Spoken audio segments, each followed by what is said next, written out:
Jangan lupa like and subrek ya guys. Selamat mendengarkan. Berangsur-angsur muncul di dalam hatinya saat dia melakukannya. Mengatakan bahwa kecantikan itu tampak seperti gambar untuk menggambarkan dirinya tidaklah berlebihan. Apa yang benar-benar membuat Xiaoyan merasa takjub adalah keanggunan dan kemuliaan dalam dirinya. Tatapan Xiaoyan menyapu wajahnya, yang tampak begitu rapuh sehingga satu tarikan napas bisa mematahkannya. Dia perlahan mengalihkan pandangannya ke bawah dan sedikit mengernyit. Di area dada di bawah lehernya, 5 bekas cakar yang menakutkan mengeluarkan darah segar, membuat pakaiannya menjadi merah darah. Dalam keadaan tidak sadarnya, alisnya sedikit terkatup saat ekspresi kesakitan muncul di wajahnya. Meskipun sikapnya saat ini tidak sesuai dengan perilakunya, itu sangat indah. Dia membutuhkan perawatan. Menggosok kedua tangannya, Xiaoyan mengambil lebih dari 10 botol giok dari cincin penyimpanannya. Dia ragu-ragu sebentar sebelum mengulurkan kedua tangannya untuk membuka gaun wanita itu. Namun, ketika tangannya hendak melakukan kontak dengan tubuhnya, mata tertutup rapat wanita misterius itu tiba-tiba terbuka. Mata indah itu membawa rasa dingin dan kesal karena rasa malunya saat mereka menatap Xiaoyan dengan saksama. Menangani tangan dan mulut Anda dengan benar, saya tidak akan membalas bantuan Anda dengan menyakiti Anda. Wanita itu dengan lembut berkata dengan suara yang lebih santai. Dengan jaminannya, Xiaoyan akhirnya berjalan ke arahnya perlahan. Matanya sekali lagi menyapu wajah cantik itu. Membiarkan batuk kering, dia mengulurkan tangannya dan dengan lembut menarik bagian dada gaunnya sedikit terbuka. Setelah membongkar gaun putih polos itu, Xiaoyan menemukan rompi logam biru pucat di bawahnya. Dari gelombang seperti cahaya yang mengalir, terlihat jelas bahwa ini bukanlah barang biasa. Di rompi itu ada 5 bekas cakar yang dalam dengan jejak samar darah mengalir darinya. Rompi bagian dalam yang kuat. Jika dia tidak memiliki ini untuk melindungi tubuhnya, serangan ametis winged lion kemungkinan akan merobek bagian atas tubuhnya. Xiaoyan menghela nafas dalam keheranan saat dia melirik rompi dalam berwarna biru pucat. Asteris batuk asteris itu, lukanya ada di bawah rompi dalam, untuk mengoleskan obat untuk menghentikan darah, sepertinya aku perlu melepas rompinya, lepas. Setelah mengamati rompi biru pucat yang melilit tubuh wanita itu, Xiaoyan dengan malu dan pahit memberitahu wanita berwajah agak merah itu. Ketika dia mendengar kata-kata Xiaoyan, wanita itu jelas gemetar. Dia menarik napas dalam-dalam dan perlahan menutup matanya. Bulu matanya yang panjang sedikit bergetar tapi suaranya cukup tenang, lepaskan saja. Terima kasih. Melihat bagaimana dia begitu tegas, Xiaoyan mulai merasa sedikit tidak nyaman. Dia menggelengkan kepalanya tanpa daya saat dia mengangkat wanita itu dari tempat tidur batu dan membantunya duduk dengan punggung menghadap ke dia. Menyaksikan garis lekuk tubuhnya yang mempesona dari belakang, tangan Xiaoyan sedikit bergetar saat dia perlahan melepaskan pakaian atasnya. Saat dia melepas pakaiannya, jari Xiaoyan sesekali menyentuh kulit wanita itu. Ketika ini terjadi, dia akan merasakan tubuhnya tiba-tiba menegang. Wanita itu mungkin adalah Do Huang yang kuat dan legendaris, tetapi ketika menyangkut masalah pria dan wanita, sepertinya dia tidak acuh tak acuh seperti yang dia klaim. Setelah Xiaoyan perlahan-lahan menarik pakaiannya ke pinggang sempitnya, dia samar-samar melihat kancing logam di rompi bagian dalam dan dengan lembut membuka kancingnya satu persatu. Setelah melepas kancing terakhir, Xiaoyan dengan hati-hati menarik rompi dari tubuh wanita itu. Terlepas dari kehati-hatiannya, bagaimanapun, wanita itu masih menarik napas dingin beberapa saat logam bergesekan dengan lukanya. Setelah rompi bagian dalam dilepas, tubuh bagian atas wanita itu hampir telanjang ditampilkan di depan Xiaoyan. Tentu saja, ini hanya punggungnya. Adapun bagian depan, Xiaoyan tidak memiliki keberanian untuk melihat. Mengekspos tubuh bagian atasnya yang telanjang kepada seorang pria yang tidak dia kenal menyebabkan wanita berkulit putih salju dengan kekuatan Do Huang secara bertahap dibanjiri oleh lapisan merah muda. Tubuh indahnya berulang kali menggigil dengan lembut. Kelola tangan dan mata Anda dengan benar. Kali ini, wanita itu sekali lagi mengeluarkan peringatan. Xiaoyan tersenyum pahit saat dia mengambil jubah hitam besar dari cincin penyimpanan dan menutupi tubuh wanita itu dengannya. Hanya setelah ini dia sekali lagi perlahan membalikkan tubuhnya dan membaringkannya di tempat tidur batu. Setelah berbalik, Xiaoyan memperhatikan bahwa wajahnya dibanjiri dengan warna merah memalukan yang memukau. Matanya, bagaimanapun, tidak tampak terlalu dingin ketika dia menatapnya. Jelas, tindakan Xiaoyan yang menutupinya untuk mengurangi rasa malunya telah memberinya kesan yang baik. Aku akan mencuci lukanya. Xiaoyan mengingatkan saat dia perlahan menurunkan jubah hitam itu. Saat lukanya benar-benar terlihat, dia buru-buru berhenti. Pada ketinggian ini, dia sudah bisa melihat sebagian kecil dari puncak seputih salju dan belahan dalam yang memikat yang akan membuat orang menjadi gila karena. Xiaoyan mengambil beberapa kain bersih dari cincin penyimpanan dan menuangkan cairan hijau pucat ke atasnya. Setelah itu, dia perlahan mengusap noda darah di sekitar lukanya. Alis wanita misterius itu terus bergetar sedikit saat Xiaoyan mengusap lembut. Cepit rambut Phoenix yang tampak mulia di kepalanya jatuh sedikit, memberikan penampilannya kesan malas dan kurang anggun. Saat mata indah wanita itu menatap pria muda yang menundukkan kepalanya dan dengan serius membasuh lukanya, rasa syukur muncul di tatapannya. Setelah mencuci lukanya dengan seksama, Xiaoyan menuangkan bubuk berwarna putih dari botol giok ke atasnya. Efek dari bedak itu menyebabkan wanita itu menyatukan alisnya saat erangan rendah yang menyakitkan terdengar. Tenang, ini akan segera berakhir. Sambil tersenyum, Xiaoyan menyebarkan bedak tersebut secara merata pada lukanya. Dia kemudian mengambil kain untuk menghentikan pendarahan dari cincin penyimpanannya dan dengan hati-hati membungkusnya di sekitar lukanya. Tatapan Xiaoyan tidak mengembara saat dia membalut lukanya, tetapi dia akhirnya tetap melihat hal yang seharusnya tidak dia miliki. Beruntung dia berhasil menyembunyikan apa yang dilihatnya dengan cukup baik. Jika tidak, wanita misterius itu kemungkinan besar akan berubah menjadi bermusuhan. Baik, lukanya sudah diatasi. Yang tersisa adalah luka dalam yang harus Anda andalkan sendiri untuk sembuh. Segel itu juga sesuatu yang harus Anda buka sendiri. Xiaoyan menepuk tangannya, mundur selangkah dan berkata sambil tersenyum. Terima kasih. Wanita yang diam-diam berbaring di tempat tidur batu tiba-tiba melemparkan senyuman sempurna pada Xiaoyan. Senyumannya bahkan bisa disebut tiada taraf. Karena gaun sutra yang dikenakan oleh wanita itu sudah compang camping, dia saat ini mengenakan gaun hitam Xiaoyan. Ketika orang lain memakainya, yang hitam tampak agak berat pada mereka, namun, di tubuhnya, lekuk halus pada sosoknya yang indah menambahkan pesona misterius padanya. Saat dia bergerak dengan langkah teratai, bagian dari gioknya, betis seputih salju terlihat samar-samar, pemandangan yang agak mempesona. Dengan anggun duduk sendiri, mata indah dari wanita misterius itu menatap Xiaoyan saat dia terus-menerus menaburkan bumbu pada ikan, tersenyum sambil berkata, kamu punya nyali.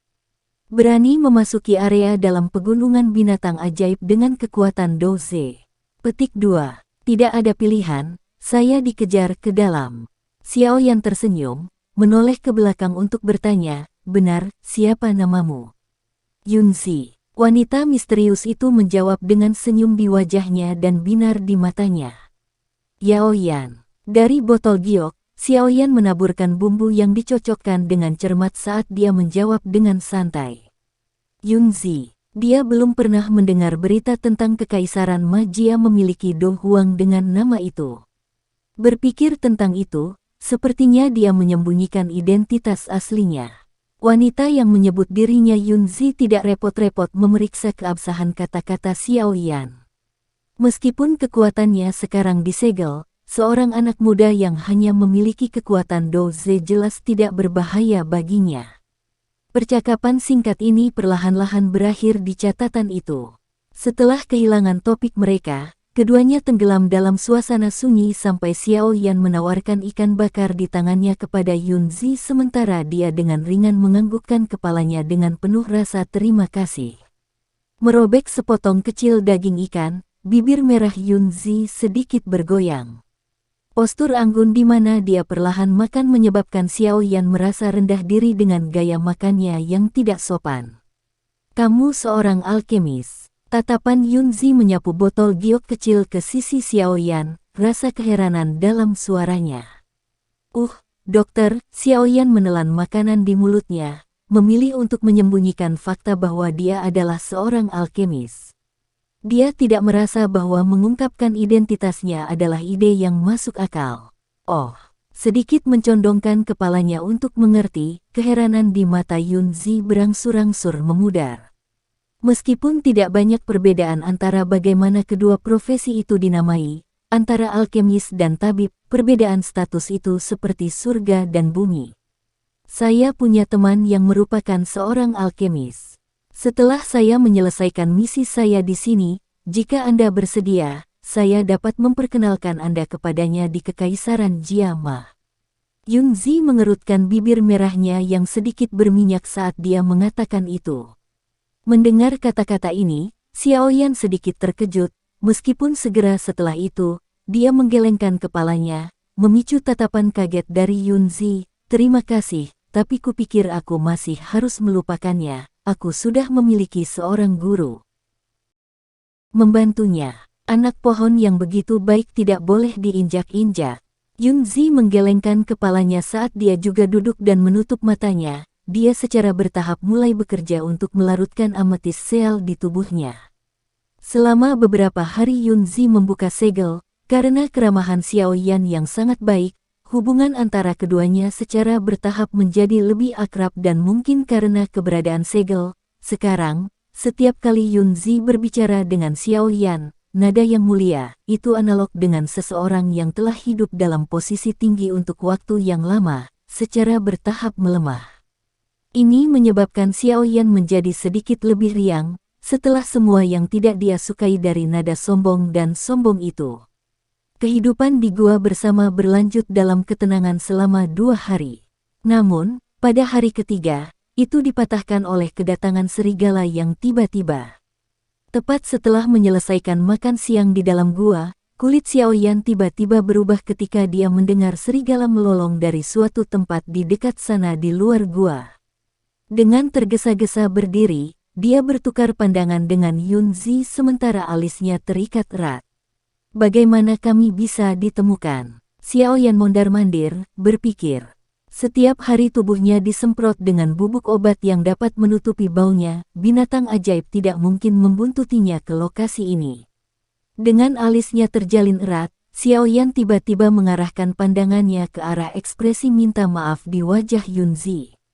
Sedikit tertegun, sebuah pikiran terlintas di benaknya. Dia memaksakan senyum saat dia bertanya, kamu tidak bisa memberitahu aku bahwa kamu pergi hari ini.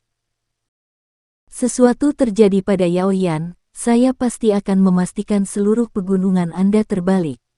Petik 2. Saat dia mengucapkan kata-kata ini, Yunzi bergegas keluar dari gua.